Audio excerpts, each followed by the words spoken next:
Hello folks, this is the second day of our stay in Bohol, particularly on Panglao Island, and we're scheduled to tour the province and go to their most popular tourist spots, ending at the world-renowned Chocolate Hills, which during summer are brown in color, hence the name. The weather right now doesn't look promising, but the tour will push through, rain or shine. We're on our way to have breakfast and enjoy more of the hotel's amenities while waiting for our tour guide.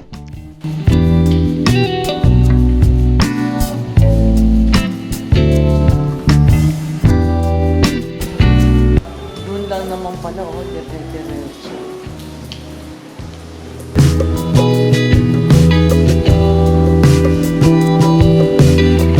Sige, pagkakas magbilyar na tayong isa. Hindi ko marunong magbilis. Anong oras na ba? What time is it? 6, sakto.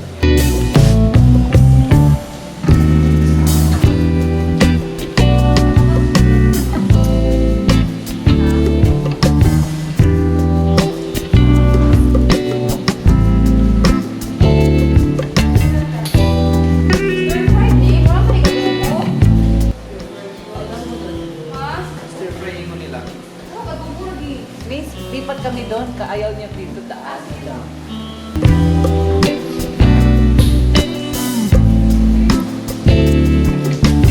rin yata pwede maligo sa... Wala po, bawal po. Bawal din. Pag ganyan na lang. Alam. Plastic ba?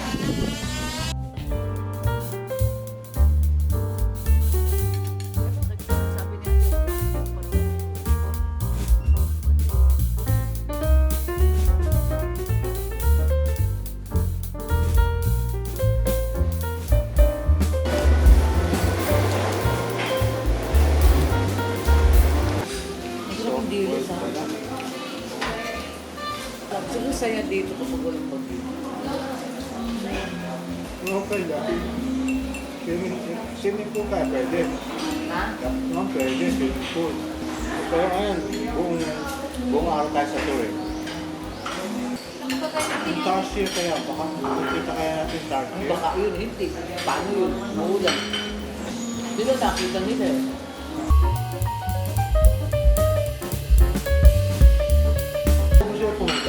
So talaga nung tayo, may balak lang ako sa kwet, talagang may bagyo. Kaya kung tutulosin lahat, okay yan. Oo. Diba? Talagang may balak ako sa kwet. Magpapas, ano na lang ang pamasahe. Yeah. Bilang yung trademark mo. Ano malaki? Visayas. One massage. 505. Habang ito, inaayos pa magkaroon ng stage dun, ha? No? Dito na concert talaga eh. Sarap ito. Tapos ito, isang billion lang tayo, ha? Hindi na ako marunong. Ikaw, baka huli na lang kita. Ha? Laro ba na yun? Marunong sa akin mechanics.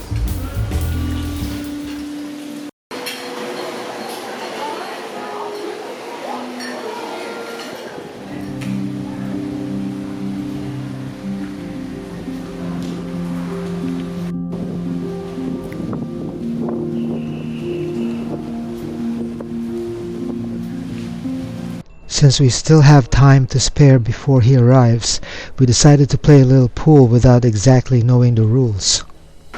Okay, let's play. We're gonna play billiard. Kasi it's raining outside, nothing to do.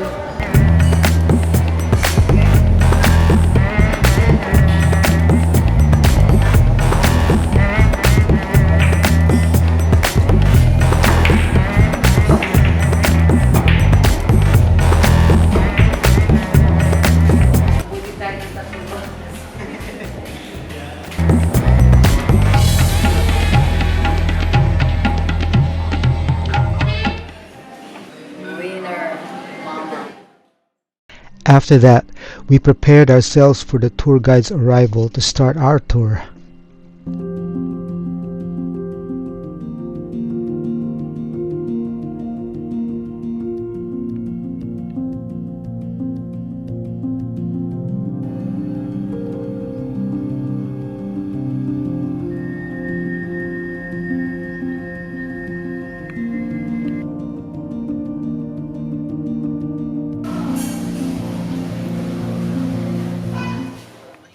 We're now driving to our first stop on the tour. Our guide described to us all of the stops we're going to make, culminating in a visit to the Chocolate Hills.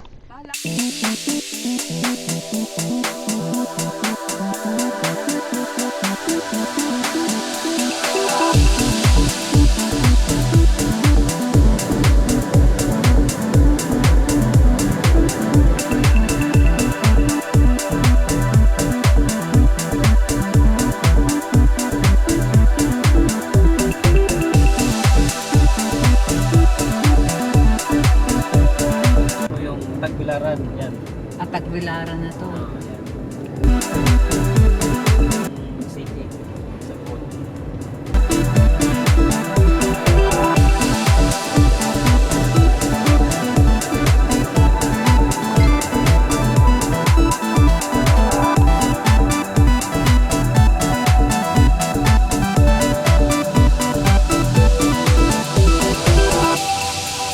Paano to one way lang? We're now approaching the historic blood compact heritage site, the Sandugo Shrine.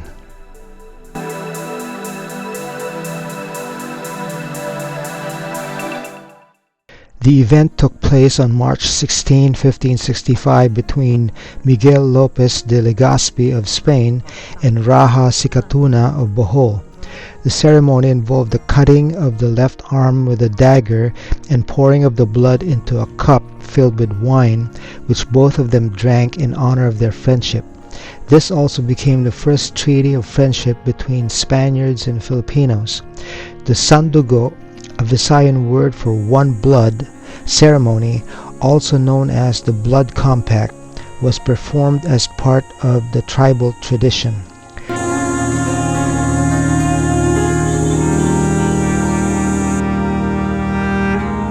The sculpture was made by national artist Napoleon Abueva, who's a Boholano himself. It's made out of stone or cement, cast in bronze and welded metal. I'm taking a video doon first stop namin sa city tour. This is what you call blood compact. Ang tawag dito, this is the face.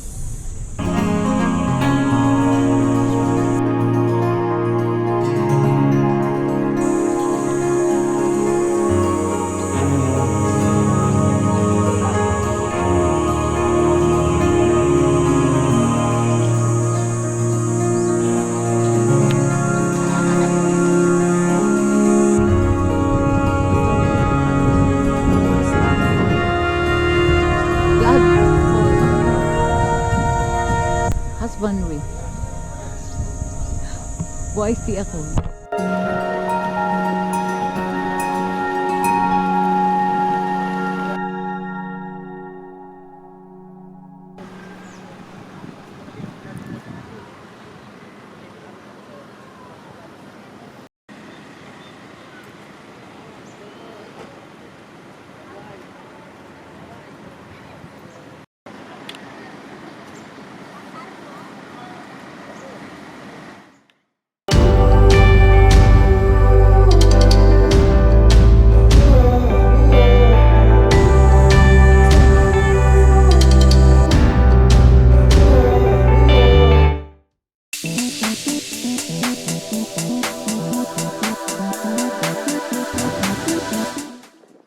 Baclayon Church, also known as the Immaculate Conception Parish Church, is a Roman Catholic church constructed by Spanish Jesuit priests during the 16th century. It is the second oldest church in the country, the first one being the San Agustin Church, located in Intramuros, Manila. Built mostly of coral stone, it is a blend of Spanish and Filipino architecture. and the neoclassical style through the use of the Roman arch. It was nominated, along with other churches in Bohol, as a UNESCO World Heritage Site, but was taken off the list after it was heavily destroyed during the October 15, 2013 earthquake. The Diocese of Tagbilaran restored the church along with other churches in the area, and it was reopened on February 27, 2018.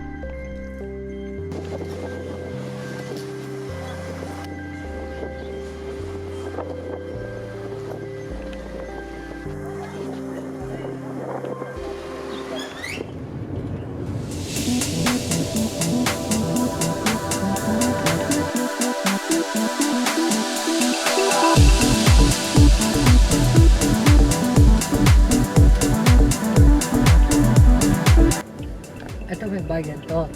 May 100 basa po. Okay. Next, we went to this popular tourist attraction in the area that was also part of the tour. From the moment we entered the facility, I felt like I was already being rushed as we lined up to pay the fee. The tour guides were already beside us and convincing us to pay for the seeds that we're about to use to feed some birds, and along with them were photographers ready to take pictures. The overall setup seemed like an organized backyard operation, and the cages that house these animals looked old and small. They also need a bit of cleaning and maintenance. There were some memorable moments, like the feeding of the pigeons, but a few more minutes of them pecking on my arm would have left it swollen and full of pockmarks. It was painful in the end. I even asked the tour guide if I could get bird flu because of it. She just laughed and said that it's far from the intestines, a Filipino saying that means whatever you're feeling will not make you sick.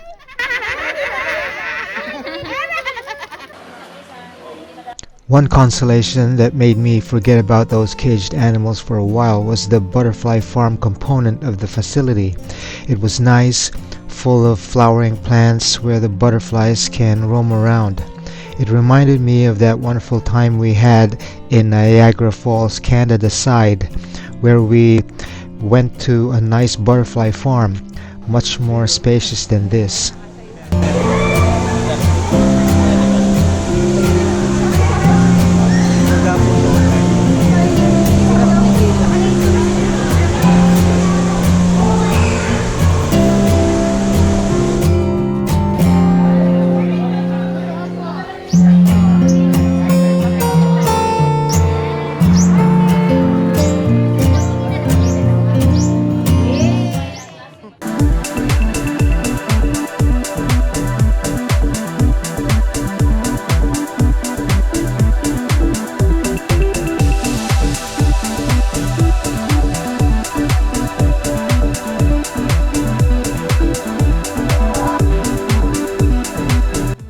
Marami kayong kasama. Hindi, tsaka marami akala ko nag-aantay. Oo. Akala ko nag-aantay. Ito yung isa rin sa pinaka-Roma na simbahan. Magkano bayad yan, boss? Diyan, 1,000 po. Our next stop is the popular Loboc River Floating Resto Cruise. Besides the views along the river, the experience comes with a lunch buffet showcasing local dishes. While cruising along the river, there's a cultural show staged by locals. You also have the option of joining in the folk dances they perform, like the tinikling, which my wife participated in.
Okay na to agad? Oo, okay na.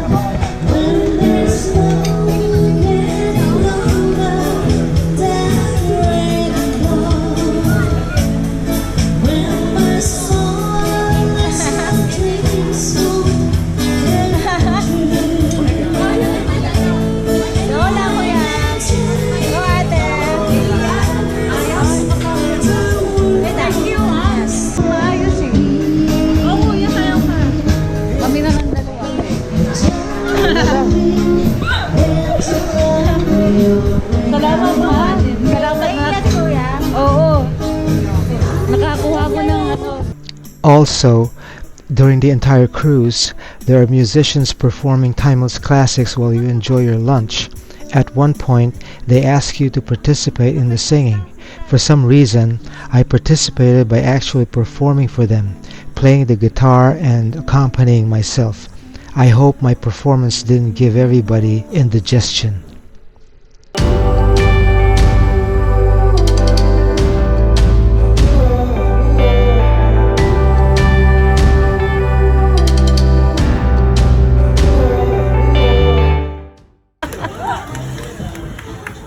Mga wala siya, ano? Di ba para mangyari? May iba lang ang kanyang, ano. Field na. Oo. Hindi pag-iingalay. Wala ko na, ayaw ko na. Ayaw ko na sa amin. May kanya-kanya na kanya. Kaya ba?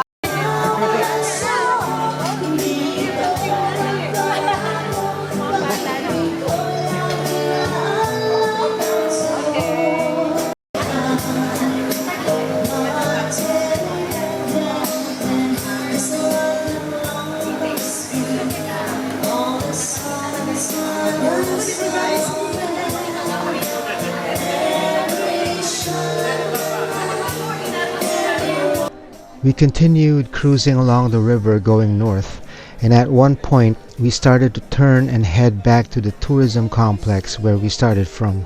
I think it lasted for 1.5 hours. It was enjoyable overall. I would recommend first-timers to experience it once and be done with it, satisfying the FOMO monster within.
We're here at the Bohol Tarsier Conservation Area, one of 2 places here in Bohol where these small mammals are being well taken care of in order to prevent the extinction of the species.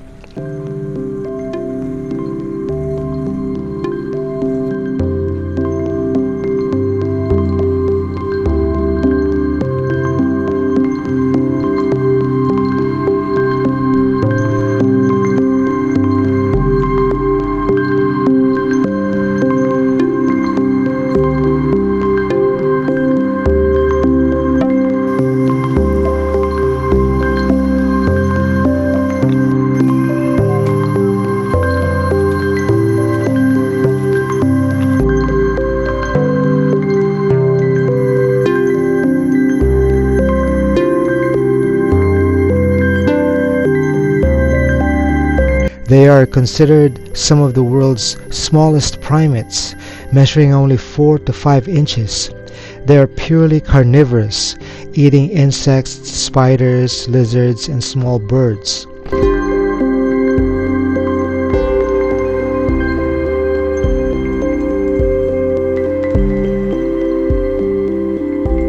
They remind me of Yoda, a Star Wars character. Always with you what cannot be done. Do or do not. There is no try. And Furby, a toy I still have up to now, as a hand-me-down for my children. Now I'm keeping it for my grandchildren.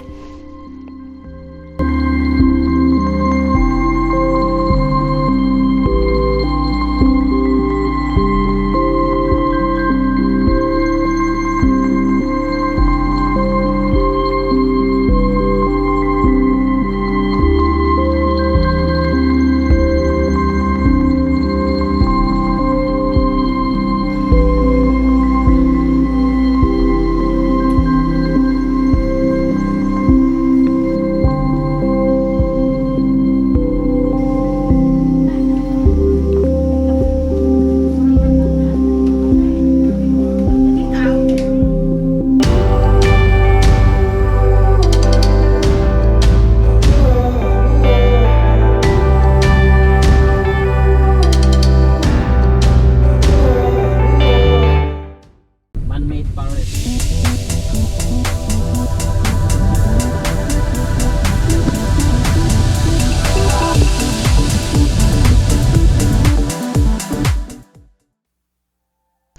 On the way to our next stop, we passed by the popular Loboc Bilar Manmade Forest.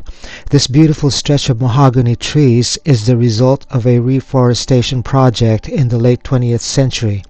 The tall trees seem to shake hands at the top, forming a canopy or a tunnel, shielding that stretch of road from sunlight.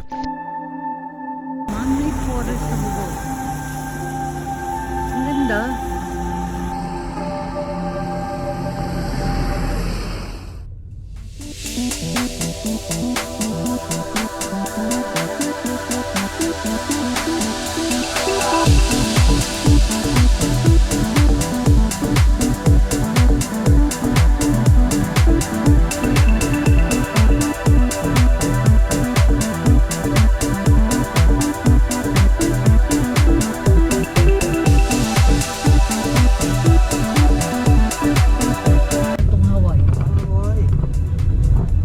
While driving along a winding road within this forest, I had a feeling of deja vu of some sort because it reminded me of Maui, particularly the road to Hana, where the surroundings looked familiar. It's like we passed by a Bohol Maui space-time warp.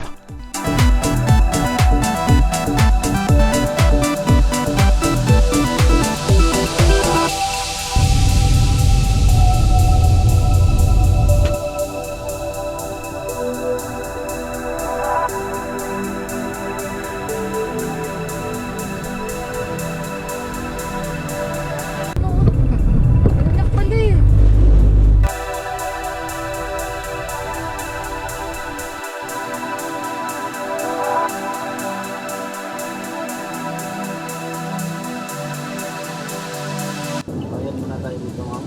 Magkano? 200.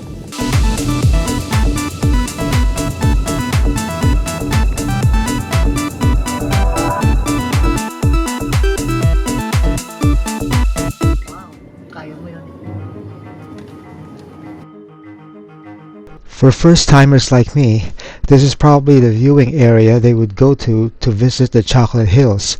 This complex in the town of Carmen features a viewing deck that is accessed by a staircase having over 200 steps, which can be considered a quick cardio workout. It offers 360-degree panoramic views of this geological wonder. For those who don't want to climb the stairs, there are viewing decks at the side of the restaurant that's part of the complex. We did not go inside to check it out since we're not that hungry.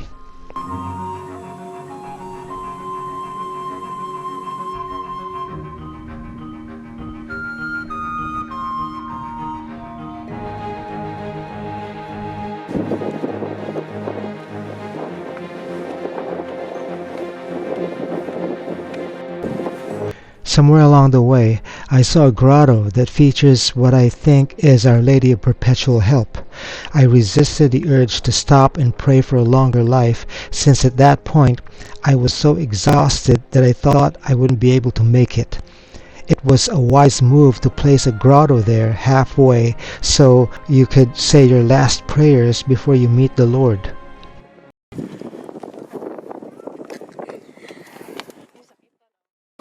It's the greatest night in the history of my life. I just want to say one thing to my wife who's home. Yo, Adrian!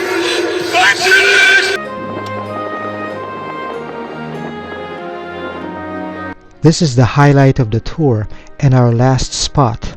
There are about 1,268 of these almost perfect conical hills over an area of 50 square kilometers, or about 19.3 square miles.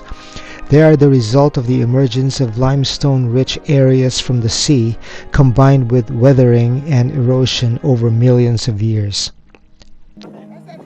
During summer, the grass that covers the hills turns brown, making them look like chocolate kisses.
Ba't niya ako eh? Hindi nagtago. Parang ang dali sa iyo eh. Diba? Uy, nakikita kita dito eh. Uy, nakita mo rin ako. Nakita mo rin ako.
What a wonderful experience we just had.